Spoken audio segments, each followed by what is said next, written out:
In history, many men have dreamed of exploring the ends of the earth.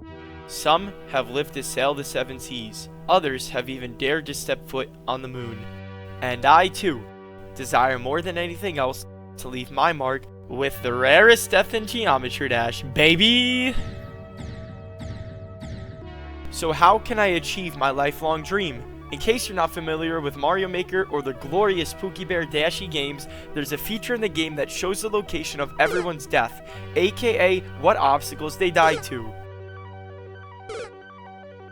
I found a mod in Geometry Dash that replicates this feature, and that will be my solution. If we go to a level like Can't Let Go, you'll get overwhelmed with X's at the start from thousands of players and attempts. Even if you go to higher percentages, you'll still see X's clustered around the various obstacles on the map. I began to ask myself if there exists an obstacle without an X that I could be the first player to die at. This is how I made history in Geometry Dash.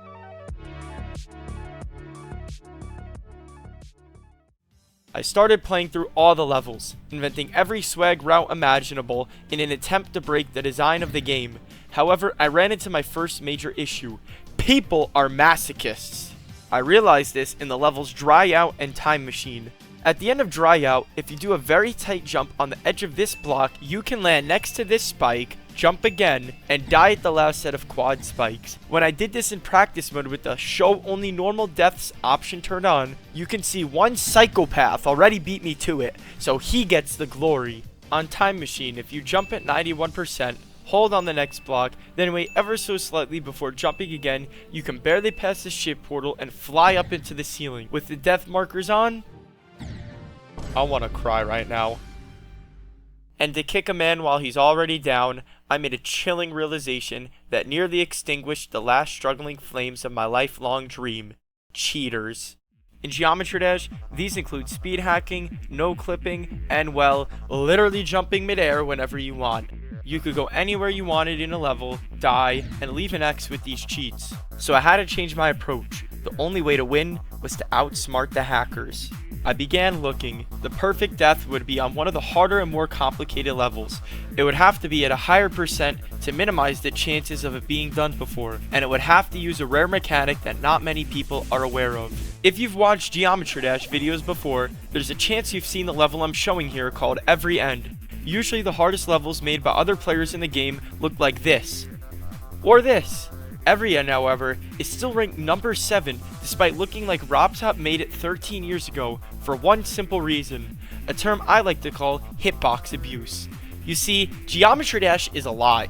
You fell for the triangle-shaped spike propaganda. If you turn on hitboxes, you actually only die when touching a small rectangle inside each spike, meaning you can jump on a block with a spike and survive to tell the story.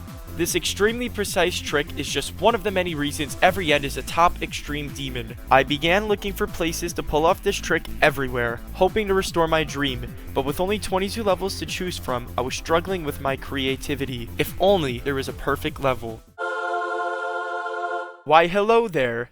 Clubstep is my favorite RobTop level, and it certainly did not disappoint me now. While there are some well-known swag routes like staying upside down in this UFO and ship to fly up into the sky, I have found something truly unique at 80%. With the level Every End in mind, I realized you could actually jump off this block here and into this giant pit. This death looked perfect. It's in a demon level, it's at 80%, and it relies on knowing specific hitbox gimmicks that exist in the game.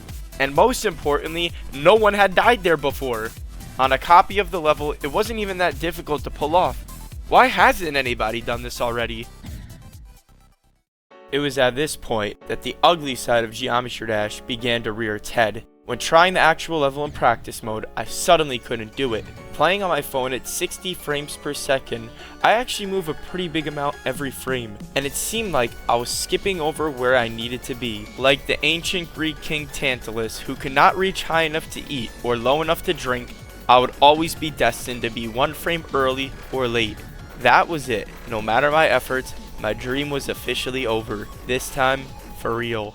Is what I would say if I was a quitter. Psych a lot! Turns out I lied again. I needed an even more rare mechanic than hitbox abuse to come out on top. If we put two every end videos side by side that count frame perfect inputs, which are jumps only possible for 1/60th of a second, something very strange happens. The numbers are different, but the level's a level. There's no way, right? Is this another lie I'm cooking up to troll you all again? Well, no. But the description of Lay Tim's video holds all of the answers in the form of the snap bug mechanic. The cube jumps a weird horizontal distance. It sort of doesn't line up with anything. So when jumping on blocks in these formations, the game actually pushes you a few pixels forward or backward to help you stay perfectly lined up. To demonstrate, I marked the edge of my cube on each frame here. Then, when I jump across two blocks in one of the formations, you can see my cube actually get pushed forward into a new position that I couldn't get to otherwise. Now, how has this helped me? Well, actually, if I jump here, I avoid the bug and I can make it through the jump. But when doing this, I snap to a new position as I showed you earlier, and I'm in the wrong position to do this jump. So this is going to be my key to lining myself up perfectly. I was finally ready. In Club Step, I found 5 locations where a snap bug could happen.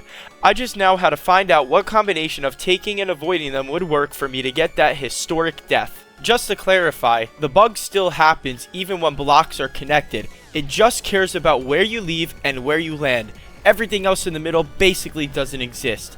So, by timing my jumps to be across specific blocks, I can manipulate my position to perfectly line up the trick. The solution is probably the funniest one. Just like avoiding my problems in real life, all I had to do was skip every snap bug, and it worked. Like a phoenix rising from the ashes, the last embers of my remaining hope began to ignite. Each normal mode attempt brought me closer to the promised land. And then, it finally happened. I truly achieved peak human greatness. With a tear in my eye as I organize this footage, I proudly present to you my ultimate piece of Geometry Dash history.